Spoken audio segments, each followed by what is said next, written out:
வணக்கம்கோ. எங்க ஊர் அம்மனிங்க போட்ட வெகு அழகான கோலத்தை பாக்கலாங்களா? இப்படி ஒரு முகரை எந்த மாட்டுக்காவது நீங்க பார்த்திருக்கிறீங்களா? அங்க வாருங்க எப்படி இருக்குதுன்னு.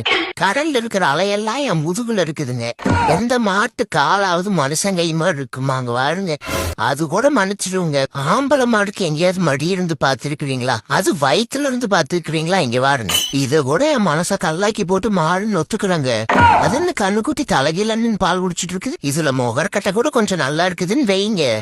என்னன்னா பானையில நம்ம முகரைய வரைஞ்சிருக்காங்களா இல்ல நம்ம முதுகுல இருந்து பொங்கல் பொங்குதானே தெரிய மாட்டேங்குதுங்க. சாமிகளா, நீங்களாச்சும் கொஞ்சம் நல்லா வரைங்கடா. நீங்க மத்தவங்க தானே கேவலப்படுத்தி போட்டாங்க. ஆட கன்றாவியே, கசக்கி போட்ட பேப்பரும் ஒரே மாதிரிதான் இருக்குது, என் முகரையும் ஒரே மாதிரிதான் இருக்குது. போங்க. ஆட மாப்பிள, என்னடா அது எலிக்கும் சேராம கரப்பாம்பூச்சிக்கும் சேராம மாட்டுக்கும் சேராமல இருக்குது. ஏமா உடம்பெல்லாம் நல்லா வரை தெரிஞ்ச உனக்கு முகரை நல்லா வரை தெரியாத? என் முகரை பார்த்தா அப்படியே தெரியுது உனக்கு. உன் வீட்டுக்கார மூஞ்சியை பார்த்து வரையாதேன்னு இதுக்குதான் சொன்னது. அடேங்க அப்பா, இத்தனை நாள் பார்த்ததுன்னு இந்த கோலம். இங்க வாருங்க எவ்வளவு அம்சமா இருக்குதுன்னு. எந்த பரதேசனை இப்படி வேலை பார்த்துட்டு போனான்னு தெரியலையே.